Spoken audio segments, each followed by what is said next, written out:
Hello and welcome to the UFO Connection. I'm your host, Cynthia Siegel. Our show today is about a very important event, September 19, 1961.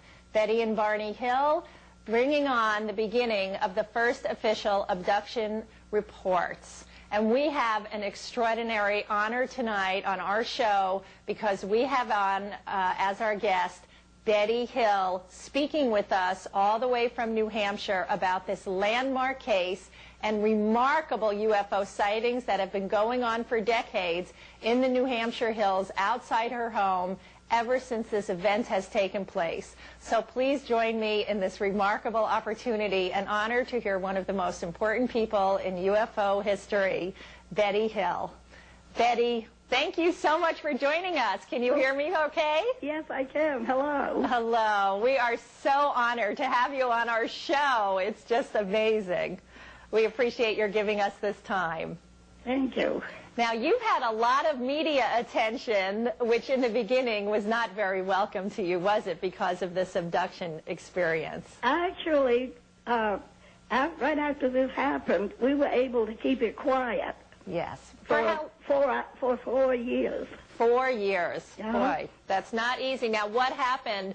Now, I understand you didn't willingly suddenly go public with this. What was the event? How it became known was an investigative reporter for a Boston newspaper somehow heard about our experience, and it was published on the front pages of this Boston newspaper for 5 days. Wow. Without ever meeting us. We had to go to the store to buy the newspaper to see what was being said. Well, in fact, didn't this reporter approach you asking to interview you, and you refused? Right. He had contacted us. So we said we were not interested in publicity. Yeah, but he went behind your back anyway, and without your input, published these articles over a 5-day period. What kind of an impression or tone were the articles? How did he make you look to the public?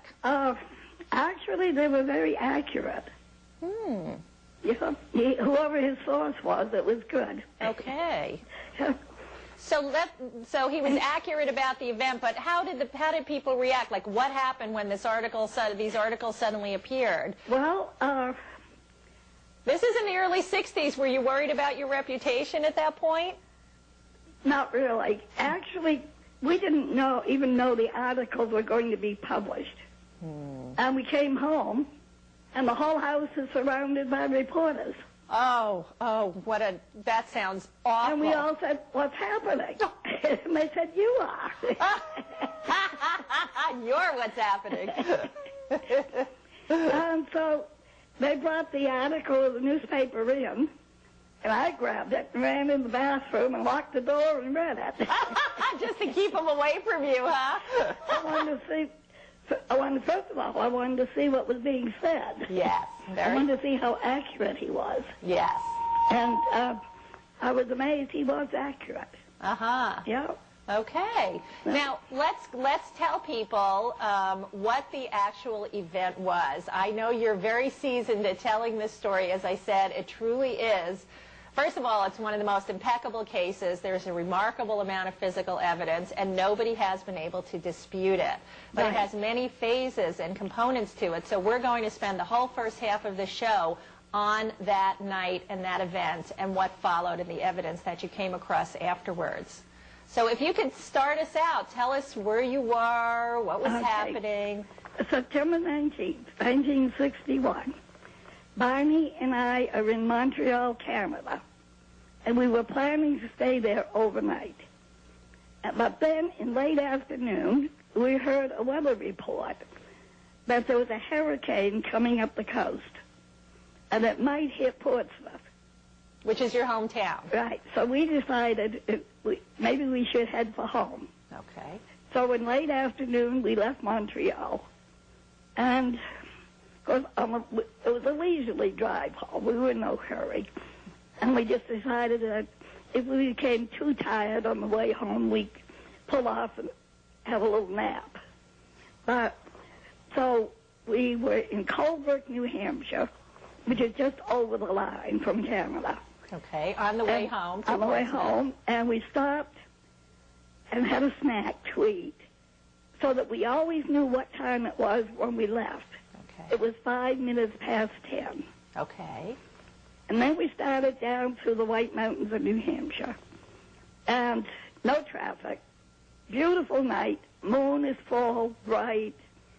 We're driving along, relaxed, because we'd been in Canada for a few days before we went to Montreal. Yeah.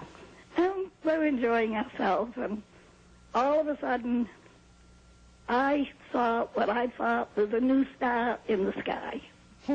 And you're a seasoned, experienced stargazer because of your beautiful open skies and clear skies in New Hampshire. Right. I was quite well acquainted with the skies generally. But this star was coming in next to the moon, and it was getting bigger and bigger and bigger and brighter.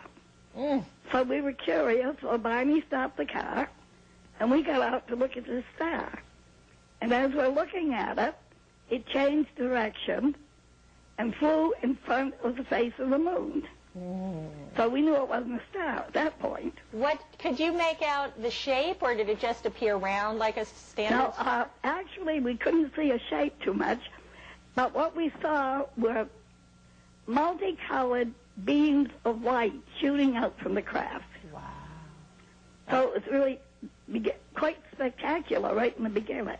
My. Even at that distance, you could see lights, multicolored lights. Yep. Wow. And then, while we're standing out there, well, first of all, we had our dog with us. Yes. So I let the dog out of the car, and then I put the dog back in the car. And at that point, this object changed direction and began coming in towards us. Now, this was puzzling, because, first of all, 1961, I don't think either Barney and I had ever really, we'd heard something about flying saucers, but we didn't know anything about them. Okay. And so, but we were curious about this craft. Okay, so there wasn't fear at that point. You just kept pulling off. Curiosity. Okay. And then, actually, it followed us for about 30 miles. That's pretty long. We would slow down, and it would. And it paced us. Oh. How far away was it at this point, Betty? Oh, not very far. Not very far? What does that mean? Like, we're coming down through the mountains, and the highway would curve, and the UFO would go straight over the mountain, come out to the end of the mountain, and sit there and wait for us. Oh, so it would pause and hover in midair and then start to move again. And when it came up to it, it would start flying beside us. Now, wait, I still need to get an idea of how close we're talking. Are we talking airplane? Oh, no. Or, airplane height or star height or cloud height or... We're talking about, well, let's see, the mountain's probably 4,000 or 5,000 feet. Okay. And I would say the craft was 50, maybe 50 feet above the peaks. Okay. And the mountains, actually, almost the roads, the highways are right there next to the mountains themselves. Yes. You know, there's no space in between. Right. So it was close. And so we got to an area known as Indian Head. Just before we got to Indian Head, this craft now is quite close to us. So we're puzzled. And we have no fear. And I put the window down of the car and waved to it. You waved to the UFO? Yeah. Betty. Well, about a half mile beyond that. Did you get any response? I know that sounds silly, but was there any response? Yeah.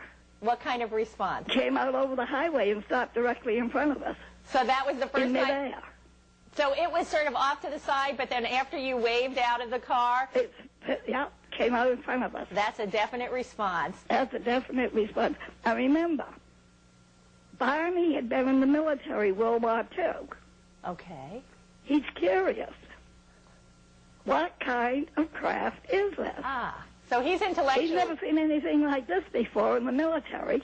Well, Barney was also an avid plane watcher as a hobby for himself, wasn't he? Yep. Well, of course, he'd been in the military, World War II. Yeah. And he knew just about everything that flew. Right. So when this craft stopped in midair in front of us, Barney's going to identify it, if possible. So he takes the binoculars, gets out of the car, and walks to under the craft, looking up at it. So you had stopped at the side of the road, and he now starts walking towards this craft? Yeah, and looking up at it, and I'm sitting in the car. Now, how high or low was the craft at this point? It was quite low to the ground at this stage, wasn't I'd say 50 feet. 50 feet above the ground, out in a field. So at this point, it was right over in front of the highway, right in front of us. Oh, this wasn't over the field; it was on the highway. Barney walked towards it. Okay. Then it moved out a short ways out into the field. Okay. And he started walking out into the field towards it. What did you think when you saw him walking straight for this UFO that's only 50 feet off the ground? Well, I was wondering if he could identify it. You weren't worried at all at that point? No. Okay. No fears, no nothing. You both are very intellectually curious. So, and as Barney walks towards it, he's looking up through the binoculars, and he sees a light, like a big picture window, lighted, and he sees this group of men standing behind the window, looking down at him. Okay, so he sees beings on board this craft, several of them, looking out the window right at him on the ground, right, looking back through binoculars. And as he's watching, one of these men reached behind him, and it was like a panel on the wall, and he was moving levers up and down. And at that point, the craft started to descend. And as it did, a sort of a narrow wing came out on each side, yes, with a red light at the end of the wing. So wings emerged suddenly. Yeah. Okay. And at this point, Barney knew it was something he'd never seen before. And he had the feeling that they were coming down, they were trying to capture him. Now let's stop for 1 second there. The beings he saw on the craft, did they look like normal human beings? Well, from what he could see, he assumed they were normal. He did at that stage? Yeah. Okay, because we do have sketches we can show the audience that they, as he got a closer look, looked pretty different. Okay, please go on. This is riveting. So, as the craft begins to descend, he becomes frightened, runs back to the car, yelling that they were trying to capture him. And we had to get out of there. Yes. So, now, he had something happen with the binocular strap, this heavy, thick leather binocular strap around his neck. We didn't realize it at the time, but when he pulled the binoculars down from his eyes, he did it with such force that it actually broke the strap around his neck. And he actually had a sore neck for several days afterwards from that, didn't he? Right. Okay, all right. So he's running back to the car. Originally, he's out of sound shot from you because of being so far away. Were you trying to call out to him at all while he was in the field? Even though you said you weren't worried about him, did you try to call after him while he was out in the field? When the craft started to come down, I yelled to him. Okay. I'm yelling out, get back in the car. I begin to sense danger at that point. Oh, you too? Okay. Right. All right. So something shifted. At first you were curious and calm. Then you both started to get worried. And he came back to the car yelling, they're going to capture us, in a very high state of fear and anxiety. Right. Okay. What happens now? So we went speeding down the highway. And we just got a short distance when we heard a strange beeping sound. Can you imitate that at all? No, not really. No. It was sort of tinny, but it was like beep, beep, beep, beep, beep, beep, beep, like that. Okay, and the whole car vibrated. Was this painful or uncomfortable, the level of vibration? No, it was just curiosity. Okay. What's happening? Okay. And at that point, I put the window down and put my head out to see if I could see what was happening. And what did you see? And at that point, the UFO went over the roof of the car. Now, and then I lost it. I couldn't see it. Now, did you actually see the UFO, or was it that you couldn't see the stars suddenly and assumed it? Well, it blocks the sky, and I could see the bottom of it. Could you see any markings or anything on the bottom of the UFO that stands out in your mind? No markings. Okay, so you heard a beeping coming from the back trunk area of your car. Then you look out the window and see the UFO directly overhead. How low was it, Betty? Oh, just barely missing the roof. Oh, how large did it seem to you? That must have been unbelievable. Oh, it was fairly large, because later, when we went back, we actually took measurements. And what was the measurement you came up with? Excuse me. Oh, the craft was approximately 60 feet wide. 60. Between 60 and 65. I would not want a 60-foot craft flying just inches above my car. That is very alarming, to say the least. And not only that, missing the trees on both sides. Oh, that's right. That's true. Mountainous roads in New Hampshire are highly treacherous. Oh, for goodness sake. So Barney is probably driving a bit wildly and fast with this UFO practically landing on your roof. Yep. You're both a bit panicked. What happens now? But then we calmed right down.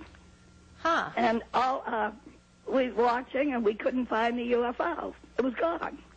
And we said, well, they're gone. Okay. Well, then about 30 miles south, Barney turns off the main highway onto a secondary road. Was this where you planned to go? No. No. Onto another little narrow road.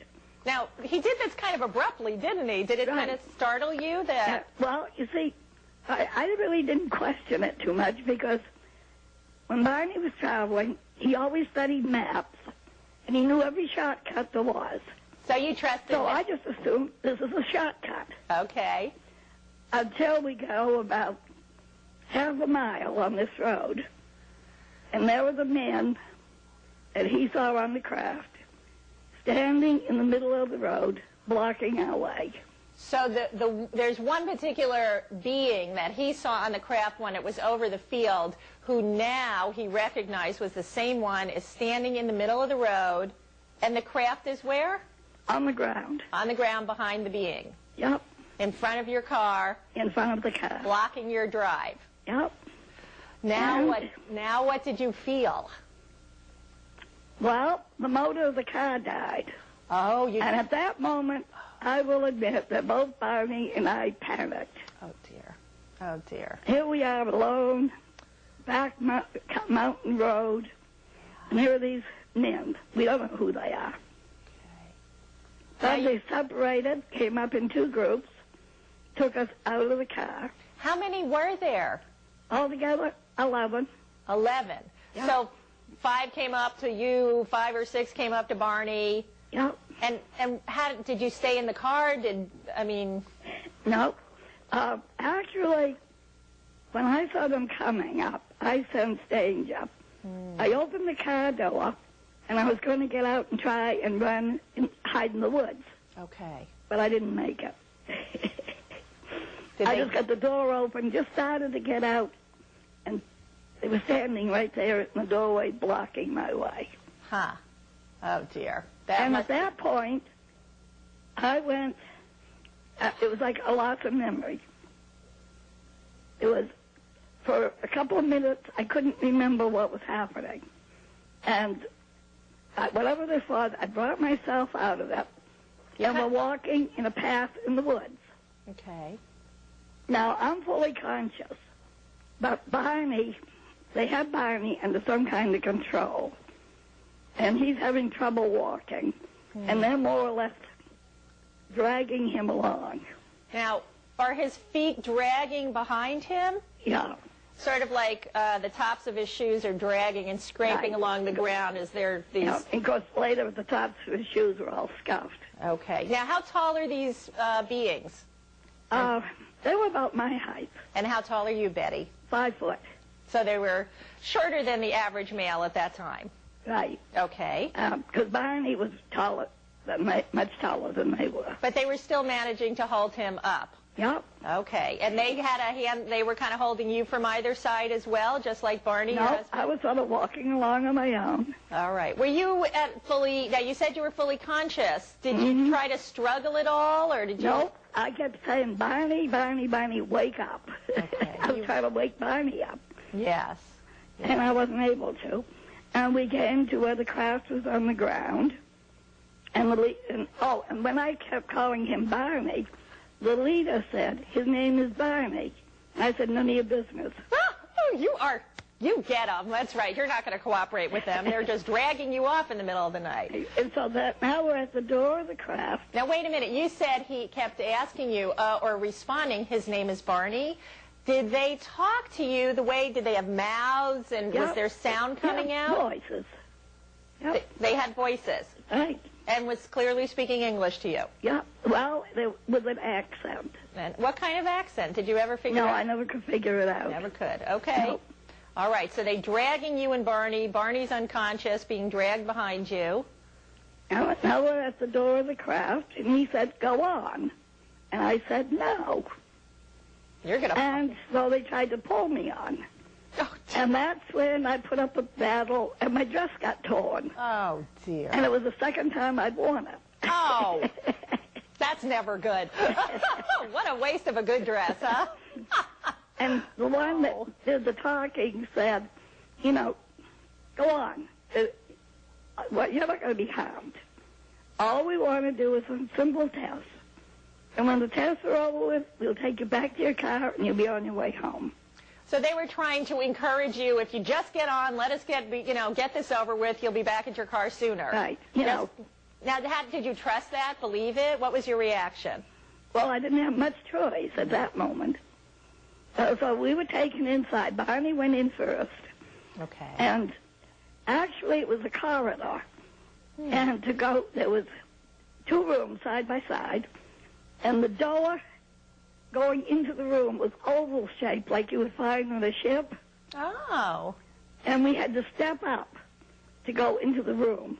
Okay. It was higher than the floor of the corridor. Now, was the corridor straight and boxy? No, it curved. It was a curved interior corridor that led to 2 doorways, one of which you went into and one of which Barney was taken into, and it was an oval doorway with a step up. Right. Okay. Yep. So, so I went in, and there was, the thing to be, the man who spoke English, we called him the leader. Okay. And he said they wanted to do some tests, simple tests. And then the man, this other man came in, and we called him the examiner because he did the testing. Okay.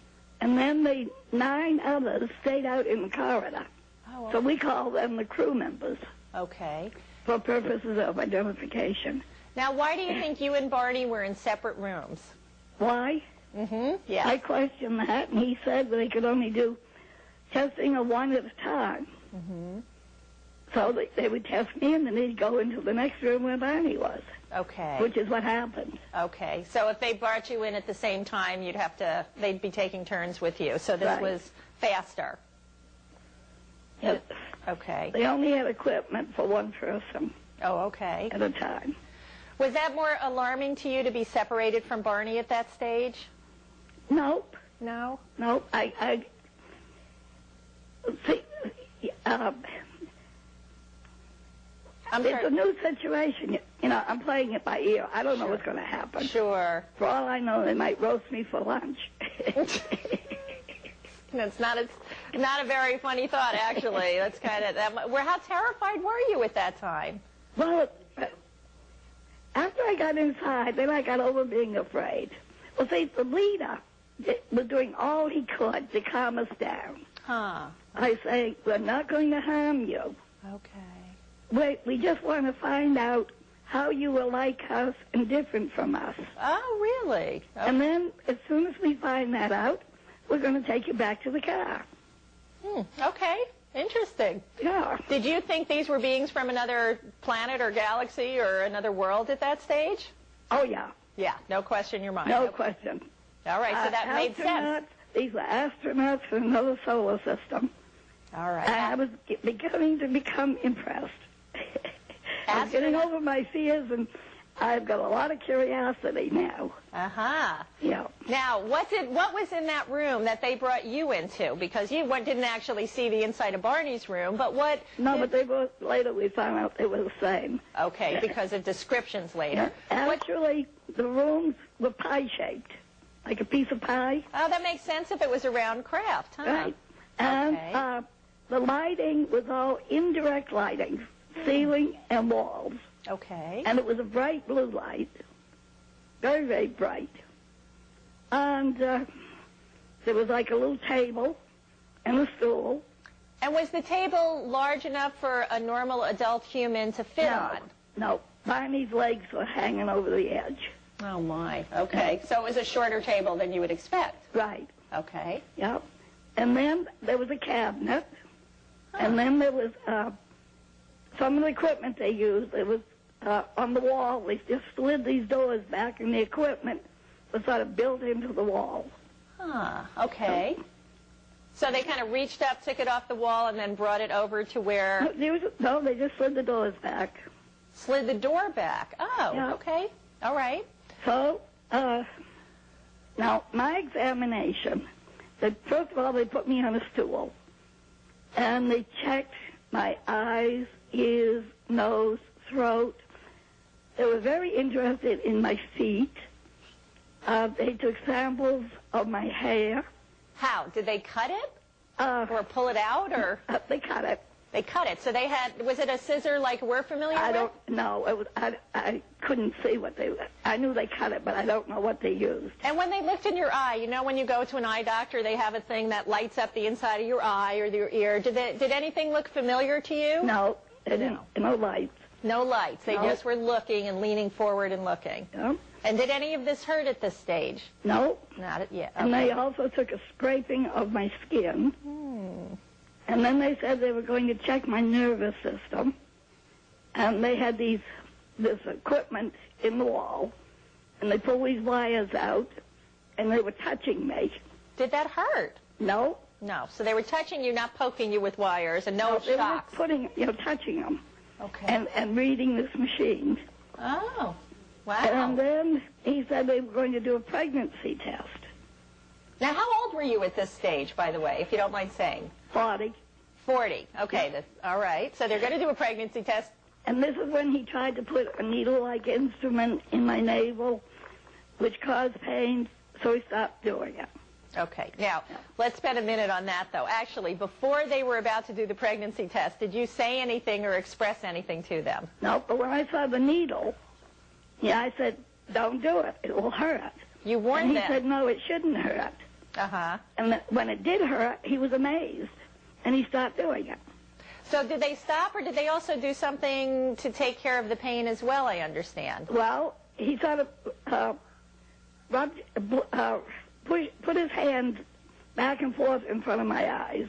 Huh. And that stopped the pain. So not only did they pull out, even after they pulled the needle out, it still was very painful. He waved his hand in front of your eyes a few times, and all the pain went away. Right. And what feeling did you have after they had done this intrusive procedure, even though they stopped when you expressed pain? Well, at that point, my exam was over with, and the examiner went into the next room to give Barney his exam. Okay. And now this, with Barney, the first part was the same as mine. Okay. The eyes, ears, nose, throat, skin, hair, fingernails. And then they rolled him over on his stomach, and they seemed to be mostly interested in his bone structure. Interesting. You know? So, but now the examiner is in with Barney, and I'm beginning to feel like I'm going to be out of there soon. Okay. And I'm relaxed, and I said to the leader, I need something to take home with me to prove this has happened. You're looking for that ashtray off the UFO, aren't you? Or that matchbook cover, something, huh? And actually, there was a book. Oh, what did this book look like? I find this fascinating. So he said I could have the book. He was going to give you a book off this craft? Right. And Now- so I'm standing there by the cabinet, and I'm looking briefly through the book, looking for pictures. Yeah. Because I did see the printing. Now, what did the printing look like? Does it look like anything you have ever seen from any culture or time? Yep, Oriental. It looked Oriental. Why? Was it left to right? Well, because, it was a much simpler script than Japanese Okay. or Chinese. But it went up and down in columns instead of across. Okay. Yep.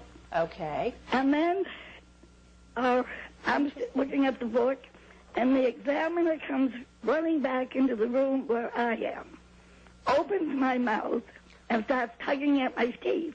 Tugging at him, pulling at your teeth gently, huh? Yep. And so I said, what's wrong? Yeah. And the leader said, we're puzzled. Barney's teeth are removable and yours are not. Why? Now, why is that? Actually, World War II, Barney got hit, I don't know, hand grenade or something, and it knocked all his teeth out. So Barney had dentures, And he had dentures. they figured everybody's teeth came out as a full set and were removable. And they That's couldn't figure adorable. out why his teeth came out and mine did not. So did they ask you, did you try to explain what that was about? Yes. Did they understand? I'm not really sure if they did. Now, what does it take? How did you try to explain the dentures? I said that, Barney's had been as a result of an accident. But as we get older, then many of us, we lose our teeth, you know? And what baffled We have to them? have them extracted. Right. And then this led into, eat, what do you eat? Well, he said, what is age, right? Yep. He would ask me what's age, and I'm saying this many years we live, and what's diet, and I'm trying to explain about foods. That And he's affects... not understanding me. Yeah, you were trying to explain that, sometimes as people get older, they lose their teeth, and as they age, and he says, what's age? And you're trying to explain how different things affect how long a person lives, Right. such as the diet they eat, and then you're trying to explain food, and this conversation just kind of fell apart. Because I said, I'll tell you about squash. Because that's your favorite food. Yeah, and then I said, the first thing I said, it's yellow. And he said, what's yellow? So he didn't, he spoke English, but in a limited way. Okay. Yeah. So that conversation, you were working on it, but it was difficult. Now, he also showed you something fascinating, and this is one of the most compelling components of your case. Well, I said to him, I know you're not from this planet. Where are you from? And this is when he showed me the star map. He showed you a star map. Right. And we have drawings of your star map. You drew it later after Right. the event. Yep, and he said the broken lines were expeditions, That his... places they'd been once or twice. Okay. And then the other lines, the solid lines, were places they went frequently or all the time. Oh, my. And, of course, later I sketched the star map. Thank Now, heaven. was Earth on this map? Yes. It was. We were a spot where they go frequently.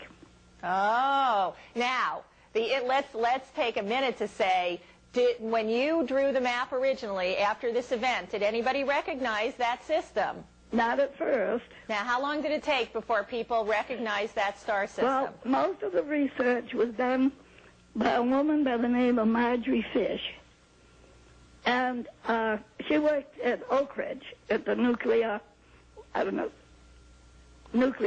they do something nuclear. Facility? Okay. Oh, it's a nuclear facility. Okay. And she was a scientist, and she was curious about the star map to see if it really existed. And she took boxes and put strings down, and she started out putting us in our solar system in the middle and working out and getting rid of all the stars that we think could not possibly have life.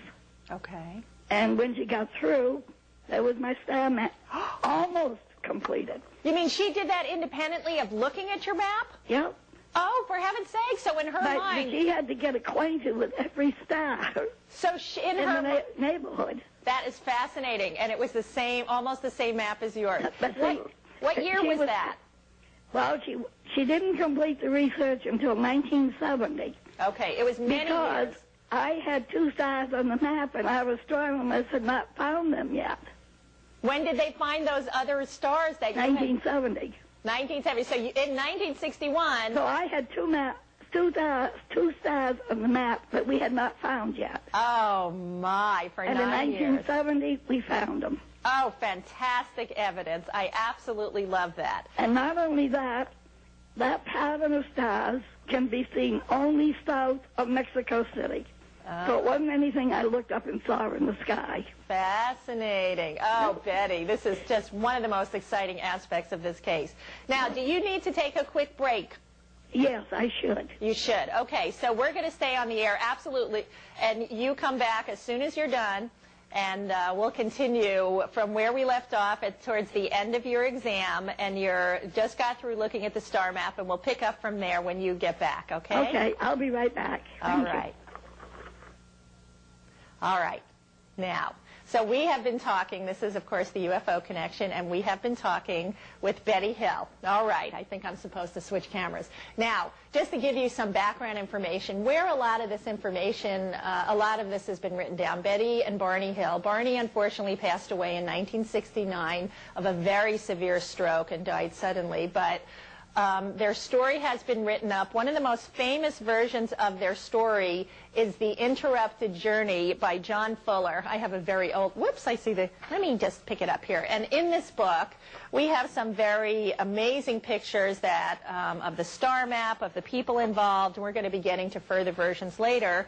And this actually has transcripts, word by word. We haven't gotten to it yet, but afterwards they underwent a great deal of hypnosis with a clinical medical doctor and psychiatrist to retrieve a lot of their memories. They had a lot to begin with, but more came back later through the hypnosis, but also in a remarkable series of articles in the MUFON UFO Journal from September 2001. And it's just amazing for those of you who, don't have these articles or books available. I'm certain you could find it on the web. Like I said, they are by far the most important and significant abduction case that has ever occurred. And what we're going to be getting to a little bit in a few minutes when Betty returns back on the air, we're going to talk about the enormous list of physical evidence that remained and how the thing that I also want you to know is the level of credibility that for over 40 years, nobody, hardcore scientists or anybody, have been able to punch holes into their story. It has truly been examined in detail and is magnificent. So I hope you do take the time to look into this case a little bit more. It's if you haven't, I'm sure a lot of our viewers, being so savvy, have, but if you haven't, it's just to get the level of detail. I've immersed myself recently in the case, and it's absolutely fascinating. So basically what we're doing now is waiting for Betty Hill. I'm back. She's back. Yes. Hi, Betty. Thank you. Good. I'm sitting on the edge of my seat. I want to hear more. Okay. Can we pick up right where we left off? You're on the craft. You've just been shown the star map. You're done with your physical exam, and you're holding this book. Does it have pages like we have in normal books with a thick cover and normal paper-feeling pages? It was very similar to an encyclopedia. So only the pages were very, very smooth and stiff. Okay. And what color were the pages and the ink or the writing on it? White with black print. Same as our books. Yeah. Okay. Yep. Have you ever written down any of the letters or words or symbols that you saw in that book? Oh, I did years ago. Oh. I'm very involved in archaeology, and anytime I see any ancient writings, I check it out. No success. No success. Have you shown it to other linguists? Oh, yeah. Several people have worked on it. And has anybody ever said it looks somewhat like this, or is anybody... Nope. Totally unfamiliar. Still looking. Very interesting. Yep. Okay. So now you're holding this book. Yep. And I'm ready to... After I saw the star map and all, they brought they're bringing Barney out of the room. And how does he look And he's now? leaving the craft. So I pick up the book, and I start to go out behind him. when the crew members start yelling. Now, And did they they make objected to my having the book. Now, did they make actual sounds? Oh, yeah. What They kind were of- mad. You could tell from the tone of the voice they were furious. Were they using words or... Well, I couldn't understand what they were saying. They had a language of their own. I know in the book it was described as like humming almost, but Almost like a humming sound. almost yeah. like a humming. Okay. Yep. So they're Anyway, all. So the leader took the book back. Oh, what did he say, or what did you say? Oh, I became angry at first. Yeah. And then he said he would walk part of the way back to the car with me. He said, I have to take the book back because the crew He said- members don't want you to remember or have. He Don't. said, I have no objections to you having your book, the book, but they do. So it's obviously a community agreement Yep. concept among them, even Yep. though he's the leader. So that leading Barney, and then I leave the craft, and the leader starts walking with me, and he gets almost up to the car, and he stops, and he's going to leave. And I said to him, this has been the greatest experience of my life. I have been honored to meet you. I have many friends who would like to meet you. Will you please come back? And he said, I don't know. It's not my decision to make. So even. So I said, well, if you decide to come back, how will I know this? And he said, you will know somehow. Oh.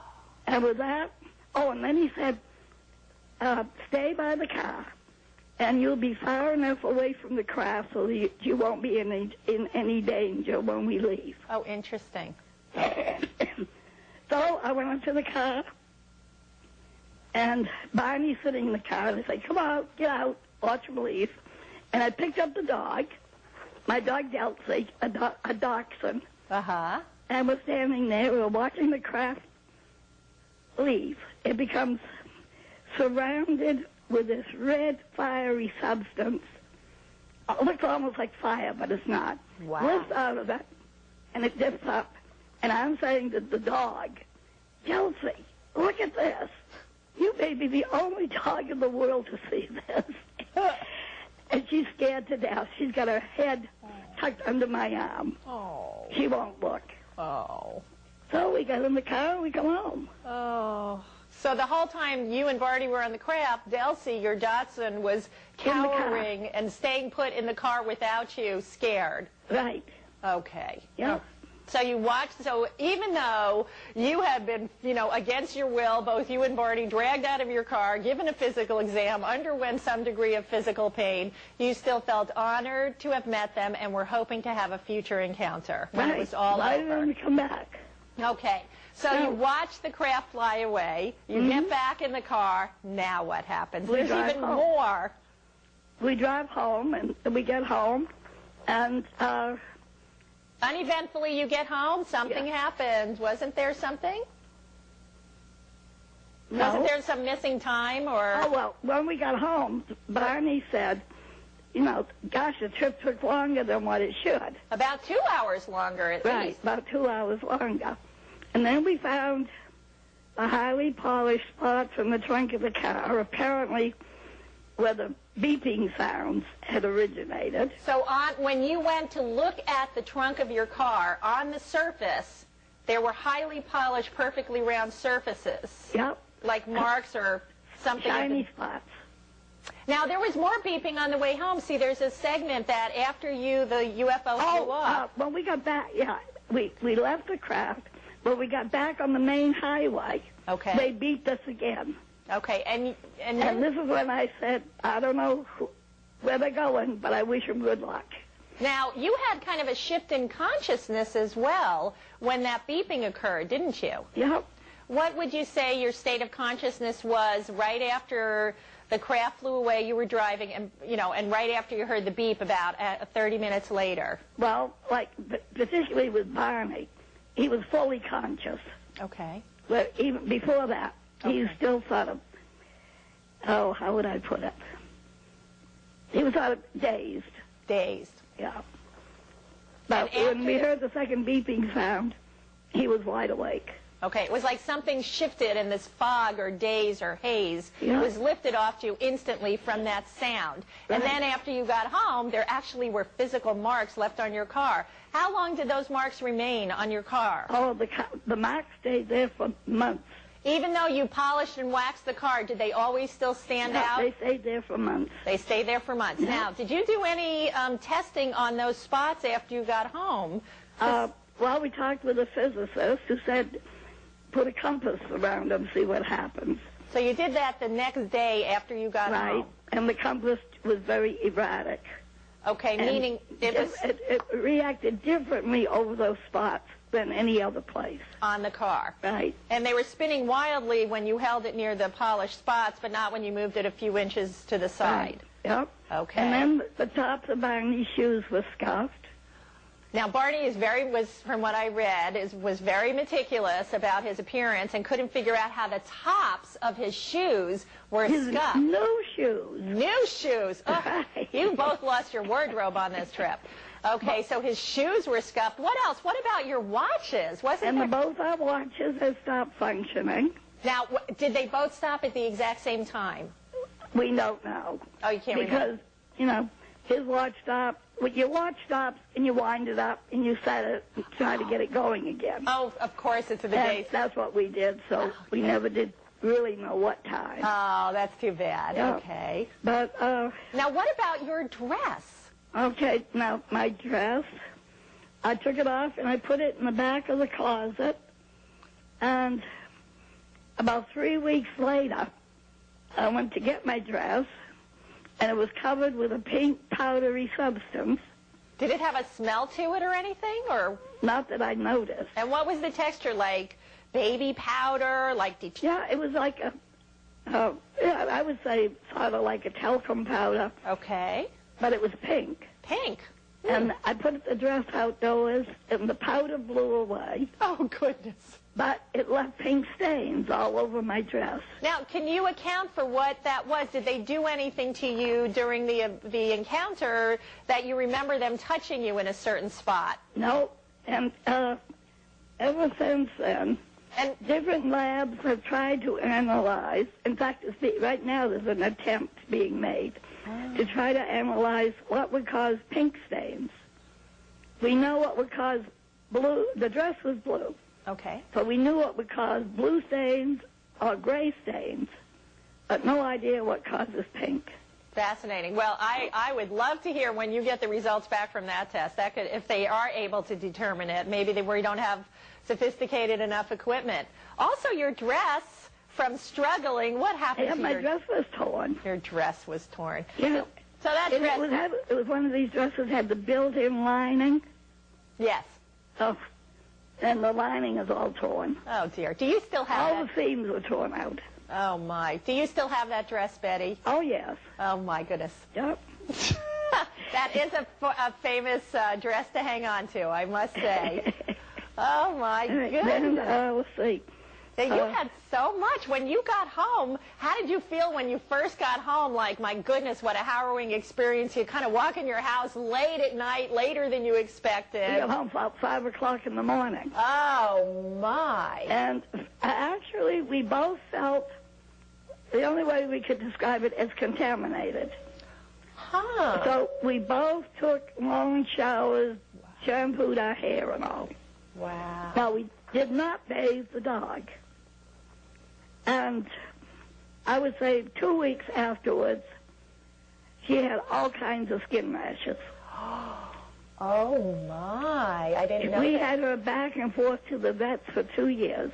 Oh, dear. Do you think there was some kind... Whoops, we're having a little feedback here. Do you think that was some kind of radiation exposure or from that pink dust off your dress? I don't know, but whatever it was, she was very uncomfortable. Oh. I mean, she had big boils. Oh, dear. Is that a symptom of radiation exposure? I have no idea. Okay. All and right. the vet didn't know what was doing. He just said she came in something that didn't contact with something that did not agree with her. Yeah. Now, did you or Barney... can we get rid of the feedback in here? Did you or Barney have any illness as a result of your encounter? No, not then. No. No. But then... Good. Now, what about how were your emotions after the fact? As much as you felt good about that encounter, what was your overall emotional state following this event, like over the next few weeks and months? Yeah, well, Barney wanted to forget all about it. He didn't want to talk about it because he couldn't explain it. Kind of like a resistance thing. He just doesn't know what to make of it. Just make it go away. And I was fascinated. Okay. In fact, I reported it to the police. Now, what did the police say? Did they make fun of you? They told me to call Pease Air Force Base and report it. Now, what did they say? So I called Pease Air Force Base. Now, they had a special responsibility in 1961, actually. They were, in fact, collecting UFO reports at the time, weren't they? And, well, they called us back several times. And then one time they said that our phone call was going to another base, not Pease. Okay. And then later, that was the beginning. Now, was there From any... then on, Bonnie and I, every Friday night, we're out at the officers' club. So you got we do all the pilots. Uh-huh. Yep.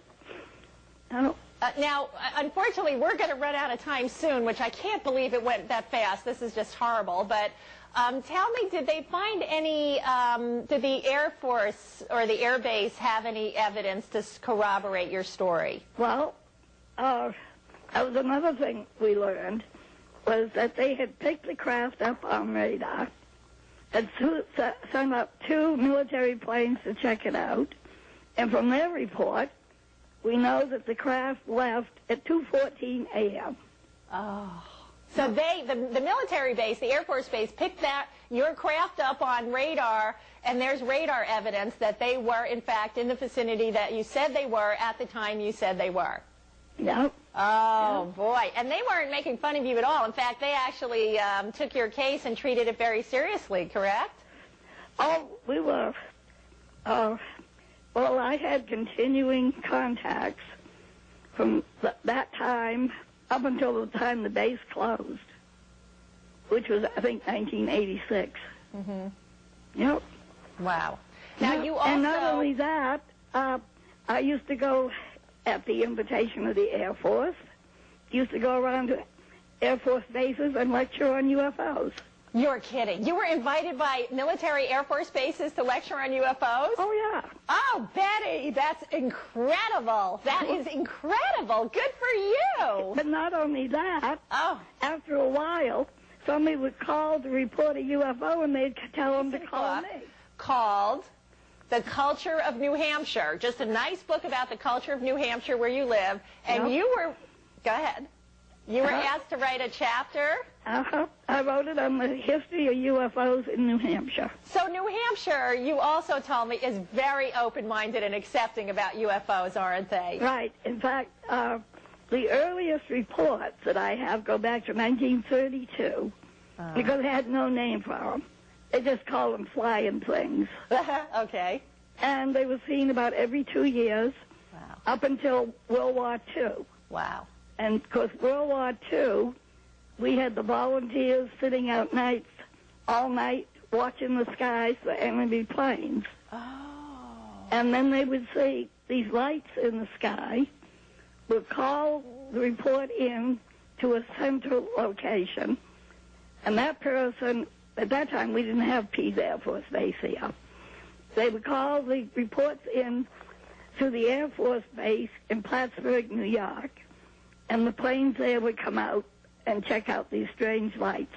And there were thousands of them. Wow. In fact, the night of your event, the Air Force Base actually sent 2 military craft to check out what they were picking up on radar, too. Right. Yeah. Now, apparently, you also told me that New Hampshire, in your local paper, on the front page, there was a whole article. There were so many UFO reports coming in that they said, tell us what the article said real quickly, because we're almost out of time. It said, if you see a UFO, do not call 911. It's not an emergency. Because too many calls were coming in. I just love it. Now, and one more important thing I want the viewers to hear. You told me since that event, up until they built a housing development, you had huge open space that you could see from your home, a big open area. What has been happening every night for 15 years? UFOs coming in. You have... See, about 6 weeks after the experience itself, Barney and I came home one night and found a pile of dried leaves on the kitchen table. Uh-huh. And in the pile of dried leaves was my blue earrings that I was wearing that night. That disappeared the night of your abduction, and 6 weeks later they mysteriously appeared on your kitchen table. kitchen table. Is that when the sightings in your area And began? it was soon after that. And how many, do you think it was the same beings in Kraft that you encountered the night of your abduction? That I had to bring back the earrings, and yes. Okay. Then when Barney and I would go out at night, we'd drive along, and UFOs would pace our car. And sometimes they'd put on a little show for us. Yeah. And then in this one town, I would say at least 50% of the people set out every night, along with lots of other people, for about 15 years and observed UFOs.